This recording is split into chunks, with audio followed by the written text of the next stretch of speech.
Hi everyone, welcome back to my channel. तो आज मैं लास्ट टाइम अपने मॉक्स के मार्क्स शेयर कर रही हूँ आईबीपीएस आरआरबी असिस्टेंट का भी और आईबीपीएस आरआरबी ऑफिसर का भी, क्योंकि मैंने बहुत सारे ऑलरेडी लगभग आप ये लगा लो 15 प्लस मॉक टेस्ट के मैंने मार्क्स आप लोगों के साथ शेयर किए हैं।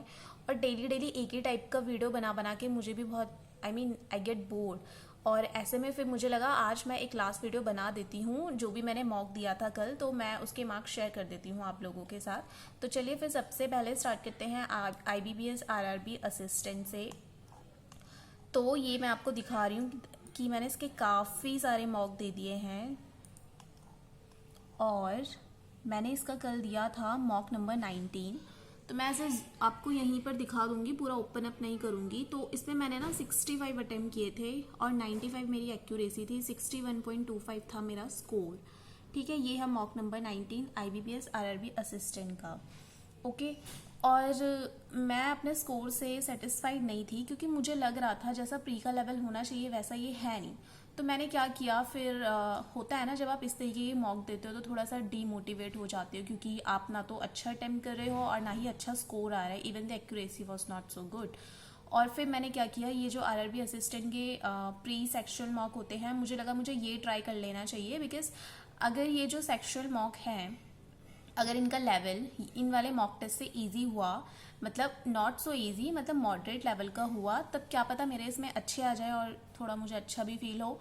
तो उसके बाद मैंने ये प्री सेक्शनल दिया और फिर देखो मैंने क्वांट का दिया, रीजनिंग का दिया, और मैं मतलब परसों मैंने ये दे दिए थे, ये दोनों ये मैंने कल दिया।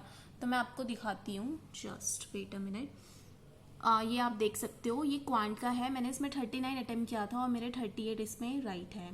ठीक है, तो आप देख सकते हो ये वाले जो सेक्शनल मॉक है ना, ये अच्छे हैं, इनका लेवल गुड है as compare to the whole mock test.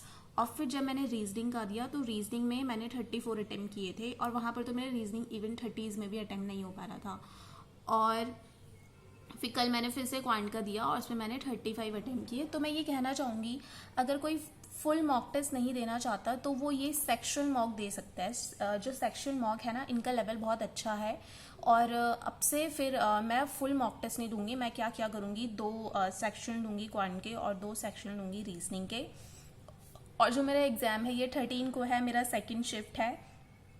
तो ऐसा सुनने में आ रहा है, आई डोंट नो, कुछ स्टूडेंट का कुछ एनालिसिस है, किसी का कुछ है।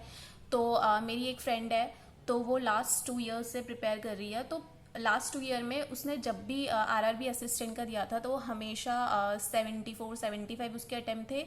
तो उसका जो एग्ज़ाम था वो 6 को था। तो वो बता रही थी उसने सिर्फ 65 अटेम्प्ट किए थे एंड शी वॉज क्राइंग। तो वो कह रही थी कि मतलब जो लेवल है जैसा आता था आरआरबी का वैसा नहीं आया। तो अब मुझे नहीं पता, वो तो जब मैं दूंगी मुझे तभी पता चलेगा, बट मुझे ऐसा लग रहा है कि वो कह रही थी रीजनिंग सेक्शन इजी था और जो क्वांट था वो थोड़ा सा लेंदी था। उसके जो अरिथमेटिक थे वो थोड़े से जैसे नॉर्मली क्लर्क लेवल का होना चाहिए उससे थोड़ा सा लिटिल बिट हाई था। और रॉन्ग नंबर सीरीज आई थी उसके केस पे। तो ये सारी चीज़ें वो बता रही थी, इस वजह से उसके अटेम्प्ट ज़्यादा नहीं हो सके। बट फिर मैंने एक और अपनी फ्रेंड से पूछा तो उसने कहा उसने 76 अटेम्प्ट किए हैं।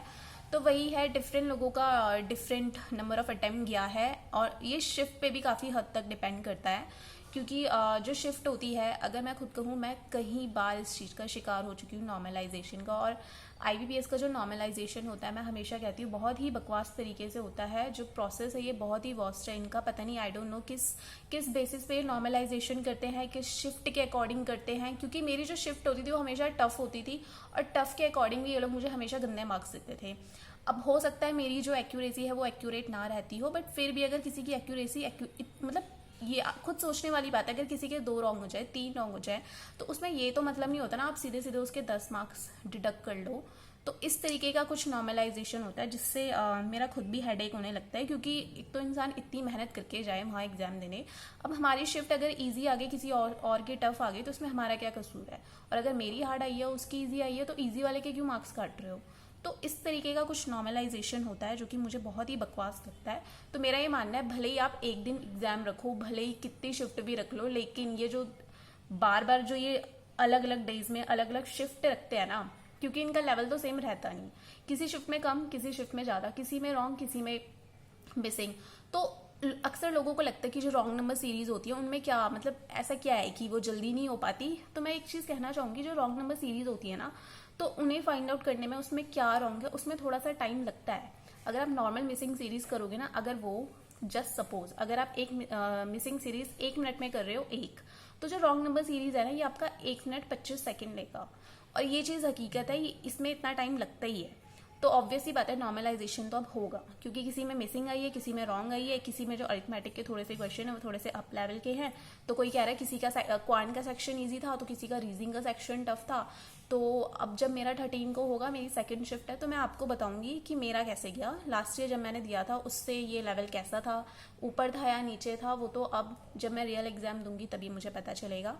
तो फिर चलिए, फिर ये लास्ट था जो मैंने दिया। अब आप लोग मुझे बताना अगर आप लोग सेक्शन मार्क दे रहे हो। वैसे तो मोस्टली लोगों का हो गया, कोई फायदा तो है नहीं सेक्शन के मार्क्स शेयर करने का। अब हम सीधे आईबीपीएस की सीरीज स्टार्ट करेंगे, आईबीपीएस क्लर्क की। फिर उसके 1 बाय 1 जो मैं मॉक दूंगी उसके मार्क्स शेयर करूंगी, और फिर मेंस के भी दूंगी। अब तो मेंस भी आ रहा है। तो चलिए फिर मिलते हैं नेक्स्ट वीडियो में। Bye bye.